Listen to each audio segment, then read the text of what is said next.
Hey everyone, welcome back. It is Vortie here, and this video is gonna be mostly just talking. There's gonna be very little images, actually, if any. But essentially, as you can see here on my screen, it's about the Psycho Clown. Um, After this video, there's gonna be a series of different kinds of videos coming out, literally probably within hours of each other, of me beating Kefka a few different ways. The first video that's going to be coming out is going to be the cheese way. The second video that's going to be coming out is probably going to be the one where it's a little bit longer. You know, I think it's yeah, it's a little bit longer, but essentially what it is me beating him in the second part where I end up doing the what do you call it, the carbuncle and the Diablo's clear plus the limit burst. It's a long process. And then the third video that will be coming out is going to be a video that's actually the whole thing from start to end, completing every single task within one video. It is a very long video, but it's just letting you guys know in advance so you understand the process that I went through. The very long video, I will be talking about everything. A little bit of a mini strategy at the start, talking about my gear, my selection, and everything like that. If you're going to be looking for information and you're having a hard time trying to find out what to do, that might be the video for you, where you can sit down and be like, okay, you know what, is there anything here that actually applies to me? Okay, so and the reason I'm making this video that's more about talking than actually showing you anything is because I want you guys to understand this event is not very free to play friendly. The things I would say that it is kind of almost like a must. It's like like literally it's a must. You have to have it. You're gonna need to have dual cast, at least one. And it's going to be going on something like a tank like Cecil. And I would say that Cecil is probably the best choice here. Having Cecil with dual cast is like it's, if you have it, you're going to be pretty much cakewalking. And then a reason I'm saying is only one. Ideally, I would say two, but we've all had our chance to get your Stola. And if you have your Stola maxed out, she already has dual cast. So having your Stola and Cecil together with dual cast, you're going to be pretty good on being able to heal.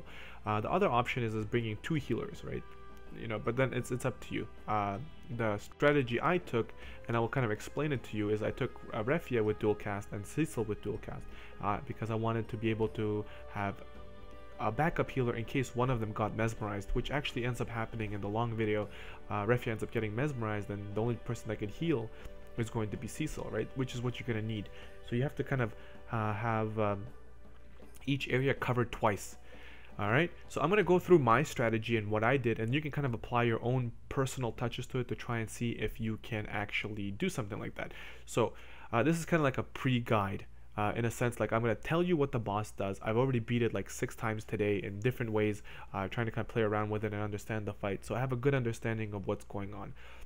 The basic and the most important premise you need to understand is that every 9 turns he's going to be being susceptible to physical, and on top of that, well, not every 9 turns is susceptible, but the first 9 turns, at the 9th turn when he goes ape, he gets angry, he's going to hit you with like an Ultima style move, and then he's going to be weakened to his defense. His defense is weak, which means all physical attacks will do extra damage. So if you bring a physical heavy team, that is your chance to blow them up, right? And that only comes back again after the next 18 turns. So you gotta be careful. If you're gonna go all physical, then go hard physical. My advice is to chip away at the magic or chip away at the elements as they come up, so that when he does go into his physical weakness point, that you are guaranteed to kill him. Okay, so number one thing to keep aware of: every 9 turns something else is going to happen. He's going to go ape, and he's going to change. First time he's going to change his defense, it drops. Second time it's going to be his spirit that drops, and then the third time he does the same thing again. So on the 18th turn he's going to drop his defense, his defense again. So keep that in mind. Then the next important thing is he'll be switching elements every single time. So far the only guaranteed element that's going to happen is going to be the fire element. At the start of every time he renews himself, so every 9 turns, the first element that populates is going to be fire. When the event starts, the first element that it will start with will be fire. Okay, so that means his weakness. When I'm saying element, I mean his weakness, which means he's going to cast the opposite against you, which in that case would be what, water? Or no, it's not. Is it water? Or is it ice? Something like that. Whatever. So his weakness is going to be fire. So if you bring a lot of units with fire damage and capabilities, you might be able to kill him first turn, so you can cheese him. But again, let's focus more on the strategy that is a little bit more realistic. Okay, so ideally you want to make sure you have at least most of the elements covered. A good unit for that is going to be somebody like X-Death. If you have Trans-Terra, you can bring one of those units to make sure you have some elements covered, so you're doing at least some damage every time he does something to chip away at his hit points slowly. I used Noctis as my unit because he covered fire, ice, and thunder. Okay, the next thing that I did is I actually used 2 tanks. I used a tank like Cecil, who is a cover tank, who will jump in front of units and take some damage, but on top of that he can heal. So he's my second tank, or cover tank, and he's also a support healer. And I brought Snow as my main tank, who I also gave Materia cover, which allows him to also kind of do both. So you will actually see in a few of the occasions where Cecil will jump in front of Snow to protect him, but then Snow will jump in front of like Link to protect her. So it's actually a really interesting mechanic, and it's kind of abusive, but they end up taking a lot less damage, which is really interesting. Okay, so I did the 2 tanks, and then I brought Ling as my support, MP recovery, and removing poison. But mostly I ended up bringing her as well for the Entrust factor, so she can kind of give other characters limit bursts. So I brought her for that. You can replace her with somebody like Luca. So Luca doesn't have MP recovery, however Luca does have a healing, big AoE heal that will also remove poison and stuff like that off of them, like this giant Asuna style heal that she will do, which is actually pretty good. She could be used as a second healer, or it could be used to fill that role as well. Okay, so that's kind of for that role. And then as my friend unit, what I ended up bringing was Marie. So I brought Marie because I wanted to, there's two sets of strategies that you can use when you're doing it. One could be where your units have like 6,000 hit points or more, so that you can eat up the AoE damage that your characters will take, so have good hit points and good defense, and you'll be able to eat it all up. The other thing is to make sure that your units are around like the 3,900 to 4,000 range of hit points, and then using elemental resistances to make sure that you resist or take as less damage as possible from those elements, so that way that you can kind of play that out. And I found that route to be a little bit easier because I don't really have a lot of gear that will boost my character's hit points, so I just went with the elemental resistance, and that is why I brought Marie. So the Marie I brought, I used her literally to buff the AoE all elements cover, and on top of that using Protectka and Shelga. So that is exactly why I brought those units. So I'm telling you this because your units might be different, actually are different than what I have. Obviously we don't have the same units, so for you that will actually vary a lot. However, you know your box better than I do, so you can actually make a decision and be like, okay, so he picked this unit because of this, I can actually use this unit for that same thing. All right, so you can do something like that. So those are the things. So I'm going to talk a few seconds about cheesing. So there's a few different ways you can actually cheese this event. The most common one you're probably seeing right now, well, 2 most common ones, is Orlando, waiting for the light element and just blowing them up. It's very easy. The second one, which is actually also, maybe if not more popular right now, is using Stetzler. So Stetzler's double dice ability is very unique in the fact that it's not resistant by anything. So if he rolls a dice and it's supposed to do 777,000 damage, it's going to do 777 damage, regardless of what element it's weak to or whatever. So he is actually a really good unit for this event to just destroy Kefka. It is a chance, and that's why it's not resistant, it's a chance. He will deal the set amount of damage no matter what. I've watched a few videos where people got really lucky, and like within like 3 or 4 turns they already had him down to like 25%, at which point they just kind of sat there and were just kind of like waiting to get Carbuncle, waiting to get Dablos, and then they just wait for it and they kill him. It's very easy.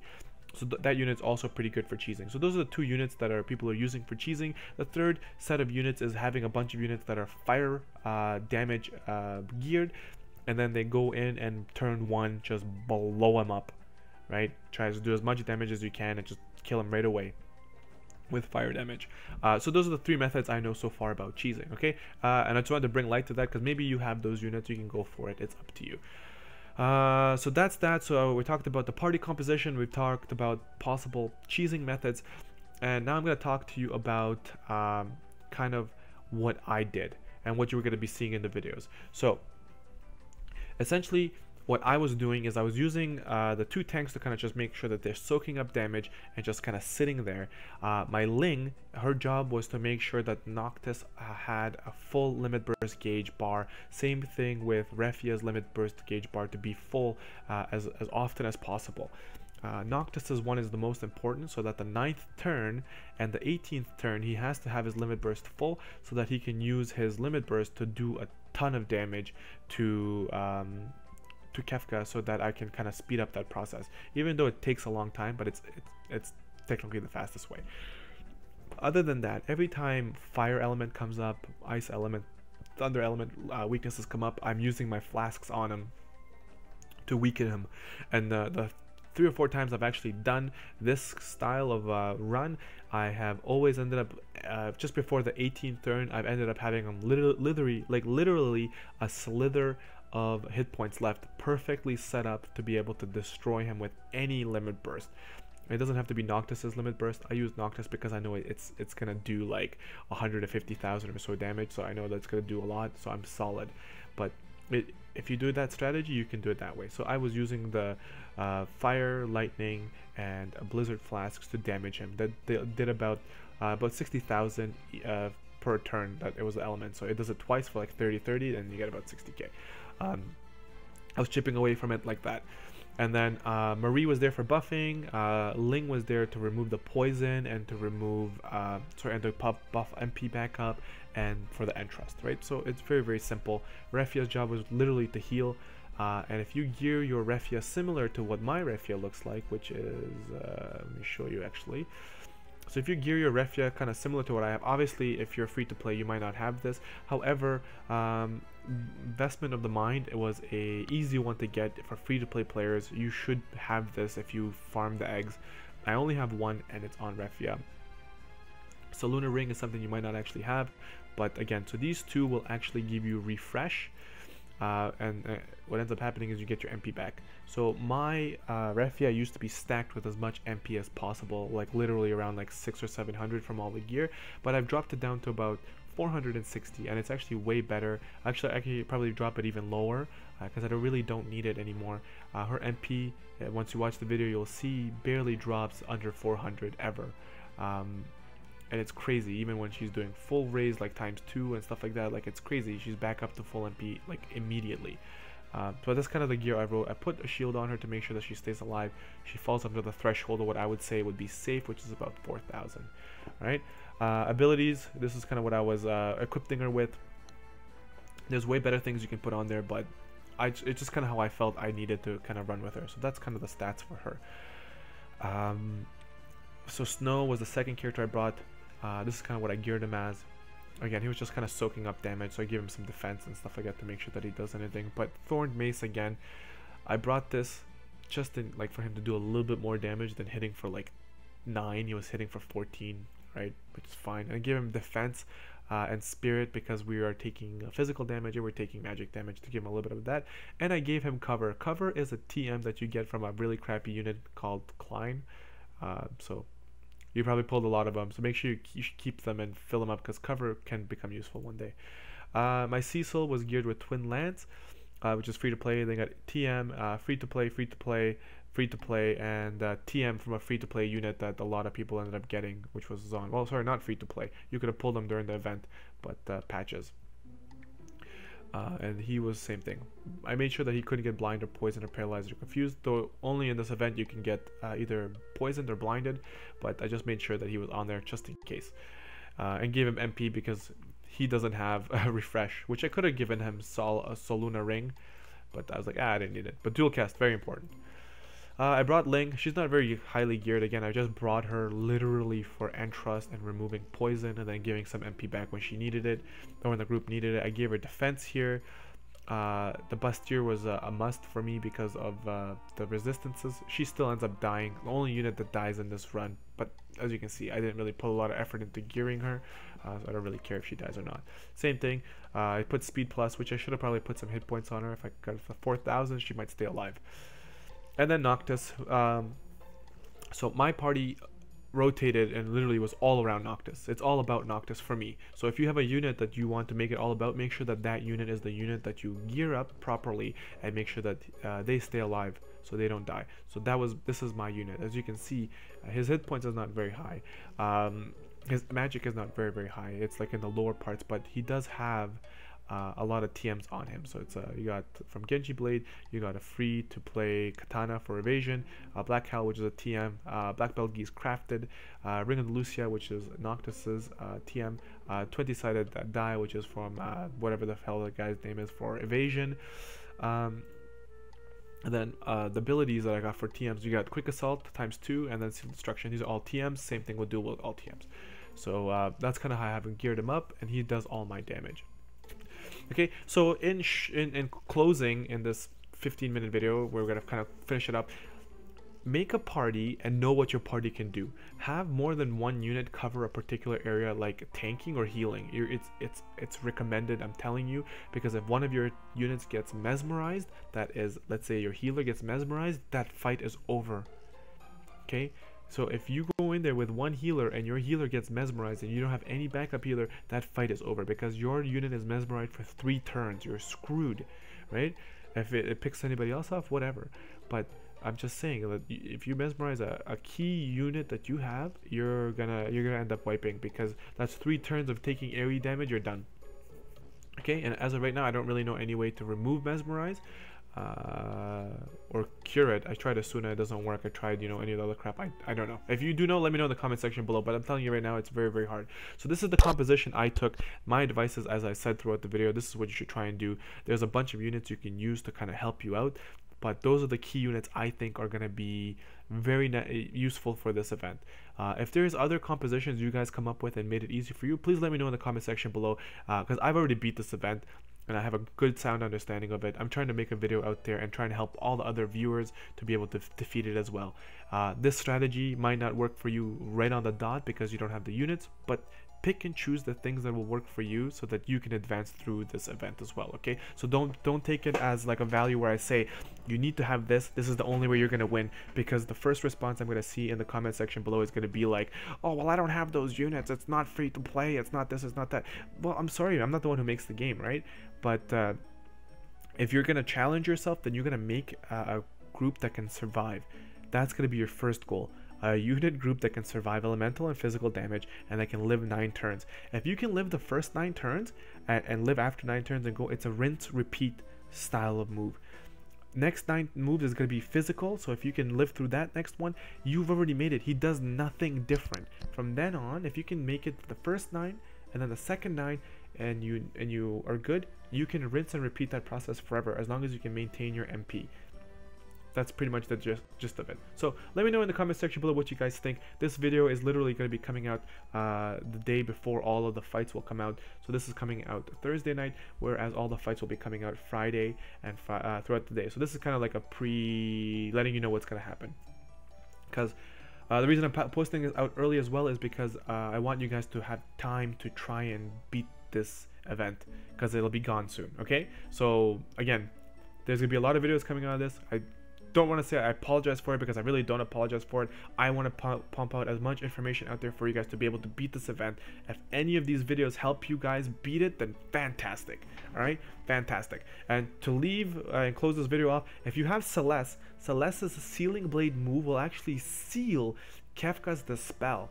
If you use it every single turn, he won't be able to seal his, he won't be able to use his Dispel move, which means you can actually full break him and end up doing more damage. So you'll be able to do more magic damage and more physical damage, alright? Keep that in mind.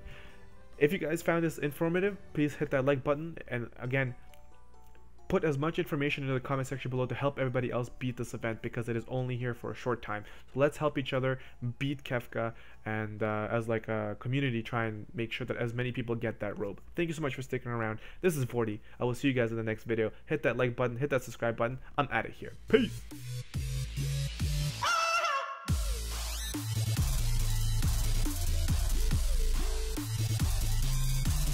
I saw it.